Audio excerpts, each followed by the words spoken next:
This is Jackie with Jax Rose. Thank you for tuning in with me. It's February 8th. I'm in Madison, Wisconsin, in the depths of the gray season. This is when I was 9 months plus pregnant 23 years ago. And so tomorrow's my son's birthday, and we had breakfast today. So I wore the birthday earrings that were a gift to me from Susie at Pittsburgh Mercantile. They've become a tradition for me. Whenever there's a birthday, I wear the birthday cupcake earrings, whether it's mine or not. And so thank you for being here. I wanted to pop on, and I wanted to say in the word pop, it's so funny because this is what I notice about creating, and I'm going to say the noun which I don't like, which is content. Creating anything, creating a relationship, teaching students, making a garment, making an episode of a podcast. There's so much that goes into it. So little of it is when you press record and start talking. And when I notice this, it just kind of builds inside of me. And I'd never take notes. I never say, this is what I'm going to cover. And I always let go what doesn't get covered on an episode and just think, well, it didn't need to be said. But what needs to be said today, the reason why I'm here today, there are two primary reasons that I'm here today. And one is I love connecting with you. And if I don't make this, I don't have a chance to connect with you. So this is my version of saying, let's have coffee and just be together. And when you go to have coffee with a friend, you don't make a list of topics you're going to discuss. It unfolds. So that's what my intention here is I miss you and I like being with you. How weird that I feel like I'm with you even though I'm talking into my camera. And then my other intention is if I truly want to emphasize the maker, then I can't just come on when I have finished objects. I have to come on in the process of making and talk about the decisions along the way. And in between, I don't know if I have time for this, I have so much to do. And I think to myself, I realize I have another project in this table and I'll have to move everything to get it out, but it's worth getting out. So I'm going to do it. And I'm going to keep the camera rolling, and I'm not going to edit this one perfectly. I'm just going to stop and do a check-in with you. So my first most powerful impression that I want to say is that I taught snow crocus class. I had 2 Zooms to accommodate whatever time zone you happen to be in. And I was just blown away and delighted by the people who showed up. And this is what happened to me as a teacher too. There's lots of literature and language around community and around how to do things so people feel included, but it almost feels like kind of like just rote and an itinerary, and then you do it and you live into it and it completely surprises you, because human beings always completely surprise you, especially when you're in the presence of human beings. And so I was so wowed by being with people again. And I loved being with them on a Zoom and just sitting back. And we spent both Zooms, we spent the first half of the time just, people introducing themselves and sharing why they wanted to make the sweater. And then we talked a little bit about technique. But again, what's the most important thing? Humanity is the most important thing first. And I have to push through while I'm talking into this camera, just to be very clear, I have to push through wanting to press stop, wanting to start over, wanting to have something more polished all the time. And so doing this by myself is a different dynamic where I have to encounter my, I when I did this with Caitlin, I didn't have to hear my inner voice as much. I listened to her voice and I responded to her and I played off of that. But here I'm responding to this, and we all know who that is, that silent one inside ourselves that has plenty to say and often needs to be ignored. So it's the two of us. With my oldest son, his name is Heron. When he was in first grade, he was quite a little handful, and we had a name for him. We called that handful person Phil. And he went to a school where my sister taught, and I wasn't at that school. And I could say, well, how was Phil? Did Phil show up today? And she'd be like, yep, Phil was there, or whatever. And it was just our shorthand. And we completely accepted that. We recognized that was just a part of him. And then my other son's name is Joe. And Heron and Joe, we would call Joan. And that was the terrible combination when the two of them were just mauling each other and you couldn't even communicate with them. They would just beat on each other. And somebody would come in from like a sporting event or schlepping them around and say, oh my God, I had to take Joan to soccer today. And we'd all like, oh no. And then I'll just fill it out with also, my oldest son worked at a boathouse, and people would always come up to me and say, oh my God, your son is so delightful. He was so helpful. He was so polite. He was so loving. You must be so proud. And this is after spending the weekend maybe with Joan. And I'm like, who are we talking about? I mean, I loved hearing it, but we called that boathouse Heron. So this title of this podcast, Jax Rose, like that I have this nickname Jax, that's the much more like sassy me.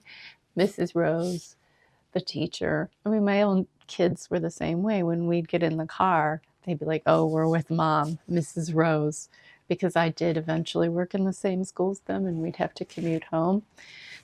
They would be like, and Mrs. Rose was so patient with students, and Mom had enough and was not, and she was over it. And she would turn around and go, if you two don't keep your hands off of each other, I'm going to pull over and blah, blah, blah, you know what I mean? Which I would never, ever, ever say to a student.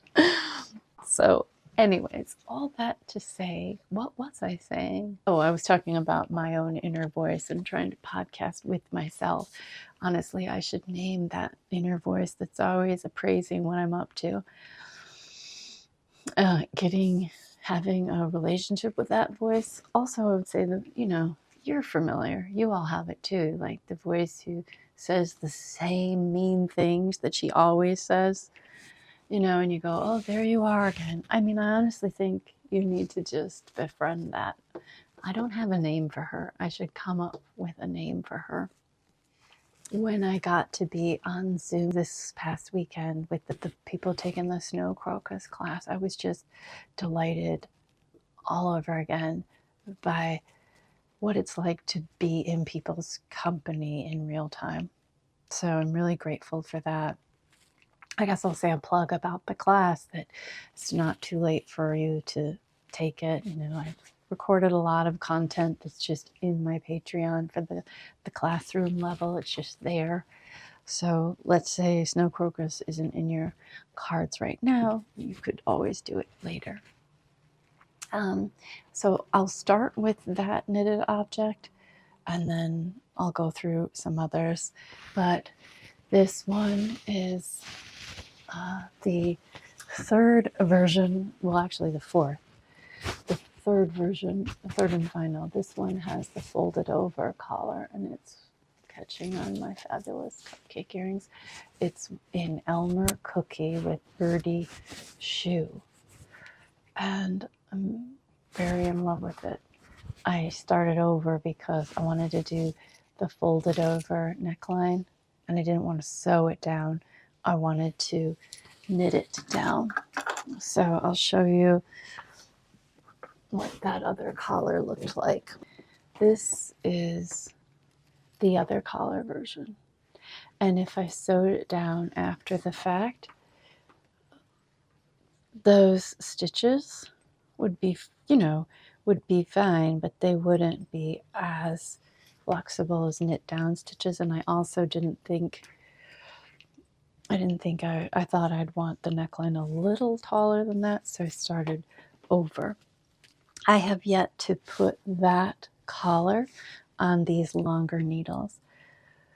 If you're new to my knitting style, I always knit on enormous cords, and I don't have a fancy technique. I just literally grab the cord and pull it out of my way once around so that I can just have access to the tips. But that way I can try this on throughout the process.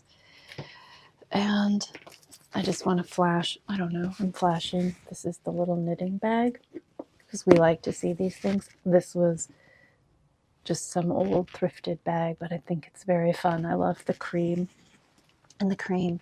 And you know how this couldn't be more, timeless and easy to imagine wearing. I'm really thrilled to be re-knitting a sweater. And this is what I said to the class, and this is what I think the most important thing is. This sweater will come out, but it's been over and over a process of listening. So you remember this inner voice that I'm telling you about, whether it's Phil or Joan or Mrs. Rose or Jax or whatever. I don't have the name for this inner voice that I'm talking about right now. I love this one poet, Fernando Pessoa, who's Portuguese. He had so many, and I'm sorry if this feels like a meander, but he created all these personas for himself, and he created whole lives for them, and he wrote out of those personas. And so the style of one poet's poetry is very different from another, and he even wrote these different people in dialogue with each other. And I actually think that's a fascinating concept, rather than getting calcified and super attached to this is who I am and I'm like this, and then just carrying forth, I'm a shy person, I don't like strawberries, and just being kind of stuck and limited by what we know of ourselves. Because all the research says that you use like this tiny fraction of your brain, and actually you're far vaster than you realize. So one of the really exciting things about knitting is listening in for other voices inside of you. And they're quiet voices that say, oh no, this fabric isn't the way I want it to be. I need to go down a needle size. Oh no, I want this color to fold over. I need to start over. Oh no, I want a fourth color in my design. That listening in to that quiet voice is key. It's absolutely key. And that's what I'm getting out of doing this. Even though I've already knit this sweater once, if it was about the sweater, I'd be done. I would have nothing else to learn here. But I'm using it as a practice to listen to my inner voice. And I'm going to say something really obvious from teaching land too. When you want to challenge yourself, you want to make the challenge not too huge. So, because if you make it too big, you shut down, and you can only focus on so much. So because this is a familiar pattern now, because I've already knit it, the pattern itself isn't taking up all my attention. Instead, I have room for the little voice.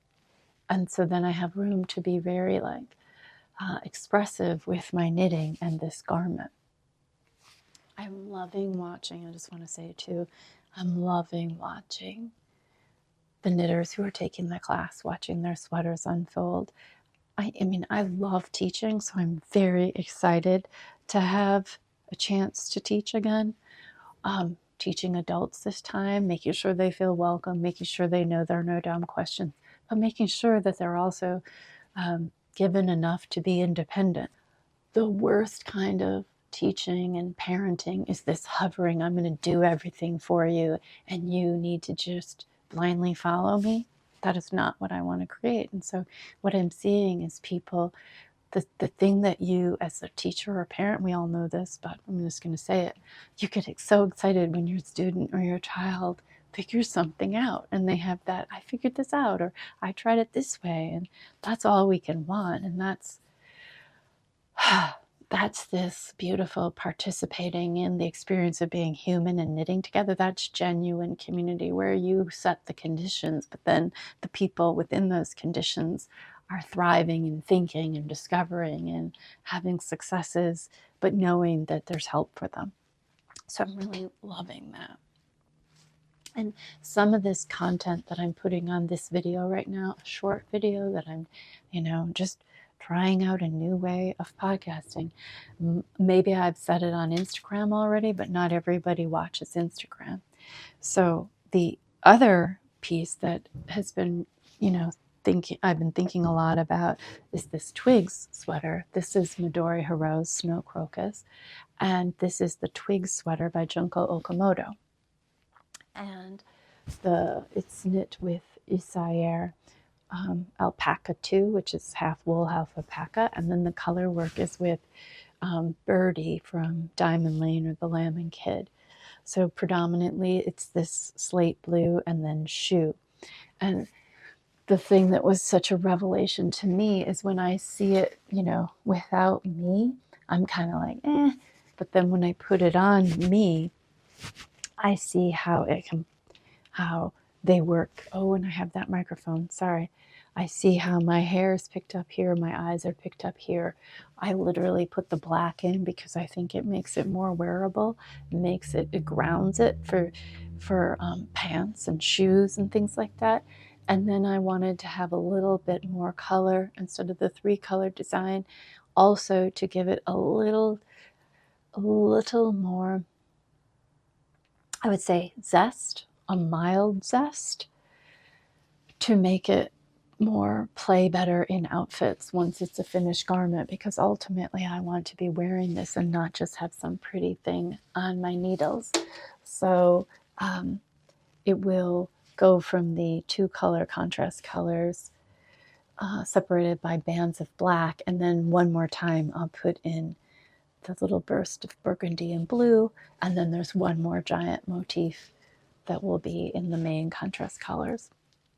And I'm loving this. I love how the I don't know if you can see like how the birdie is just, and because this is 50% alpaca, the main color, the birdie and it really played well together, and it's just soft and ethereal and feathery. It's such a pleasure. I noticed Jackie and Carmen, who have a knitting podcast, they're doing a knit along about Junko Okamoto. And I think they said, I'll put it in the show notes, the link to the podcast. I think they're going to Knit City and wearing their Twigs sweaters there. So that's very fun. Let me grab another project. Hold on. So something I always have on my needles for years now has been half and half wrap. And then since I did the SoHo Square, instead of doing 2 colors, I do a 4-color version.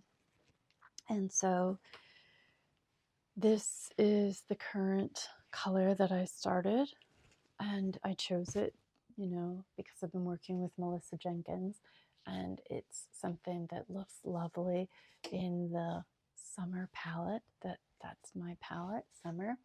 And it's, again, it's such a strange shift for me to wear things or to knit things that aren't beautiful objects by themselves, but that are meant to be worn on me and in my wardrobe. It's a completely different point of reference for me. So, and did I bring all the colors I needed? No, I'm missing one. Well, anyways, this color is called, I forget, I think, let me tell you. This is the linen quill, which is 50% wool, 35% alpaca, and 15% linen. Rose granite. I love that I'm knitting in rose granite. You know, obviously my last name is Rose, and I think I'm learning about boundaries.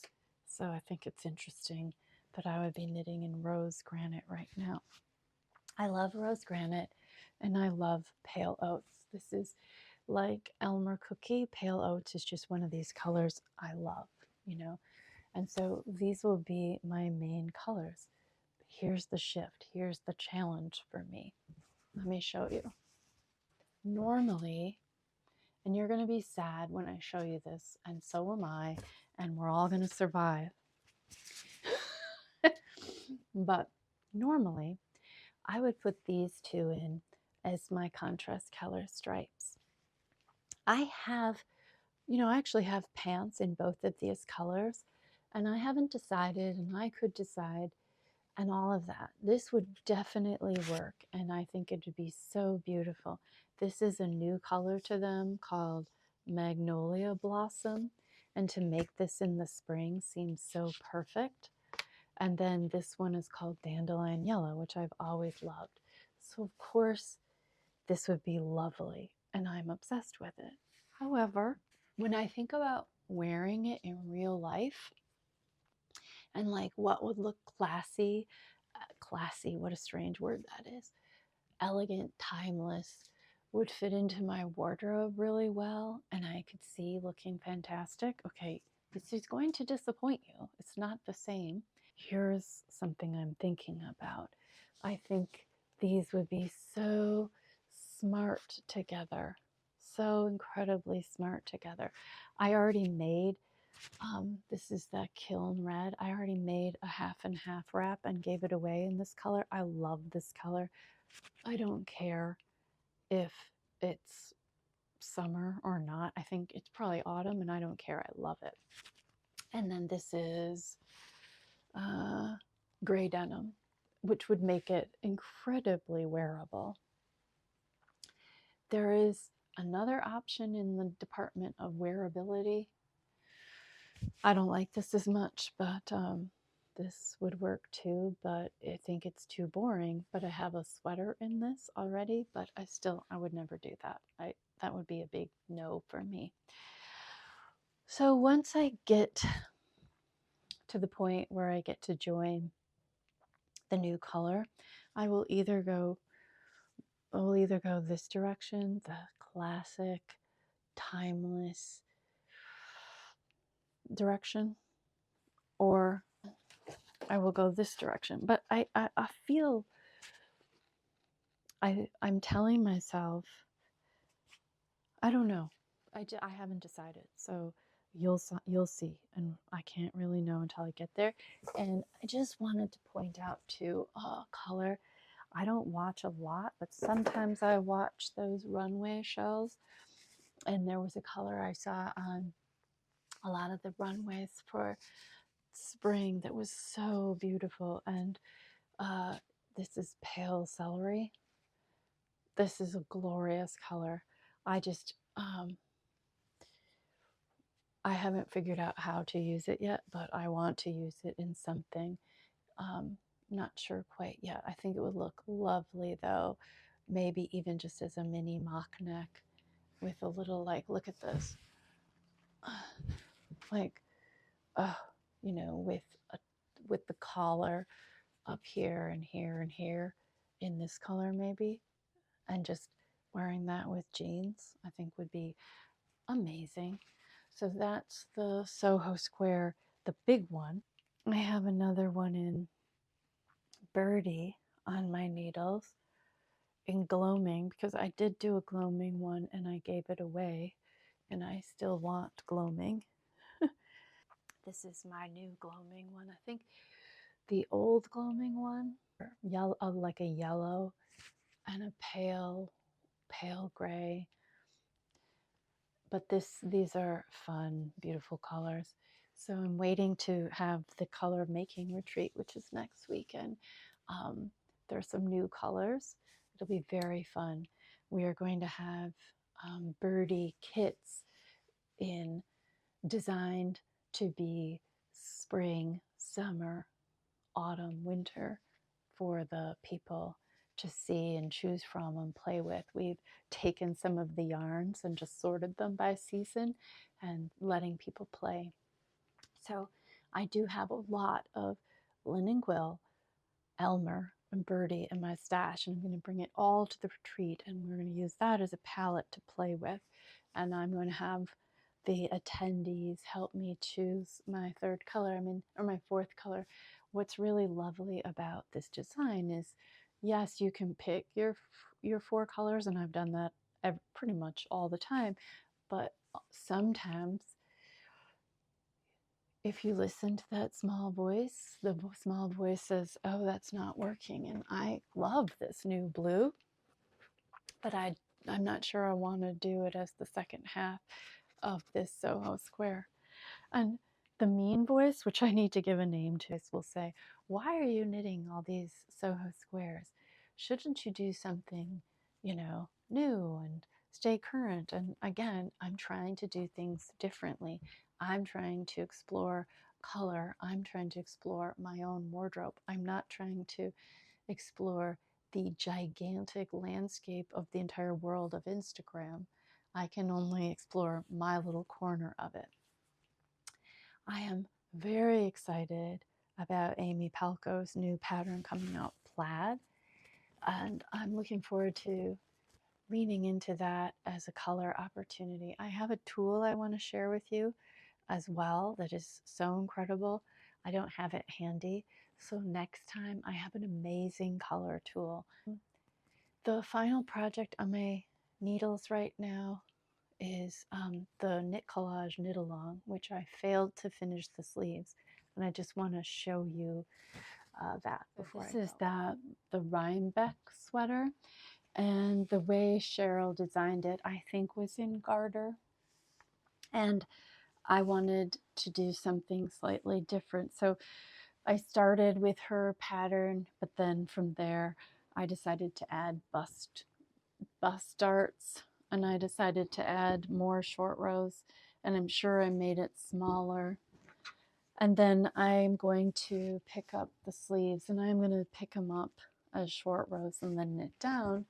It has this fantastic collar, which is removable, which you've all seen before. And what I want to do is add sleeves that are, the right circumference, and then put some more of this on the cuff. And what I know about this is I'll be able to figure that out in a day. But I tried to pick up the sleeve already, and I didn't like the first sleeve, so I just need to go back and finish it. And I just need those sleeves over here. And won't this be fun? This could be very fun even to wear to the retreat that I have coming up. So maybe I'll set that up as a goal for myself. All right, so that was me popping on just to say, this is what I have on my needles right now. And the most important thing beyond, again, what I have on my needles is just my gratitude for you and this community we're making, where we're focusing, sure, on the knits, but we recognize the knits are a vehicle to have a conversation, an inner dialogue and a dialogue between us. And certainly the conversation about color is a conversation about self-expression, is a conversation about impressions, and the thing is that's really, really clear is you get to see a facet of each other, but you get to have curiosity and recognize there's so much more to each one of us. And so I'm thrilled about the Patreon. I'm thrilled about the Color of Making retreat. And you'll see on the end of this video, I'll put together, Heron started knitting, and on the last video, you got to see Sally's making space, not her sewing room, but her like social craft space. And this weekend, we're having a Super Bowl / craft party. So that should be fun. And Just thank you for spending time with me. I could have this podcast go another 30 minutes if I started telling you about what I'm reading and all my thoughts on that. And of course, the Rick Rubin book, but I'm letting this be short so that I do these often and check in with you. And so I'll see you again soon. And thank you so much. I hope you'll have a great February. And we'll talk later. Okay, bye.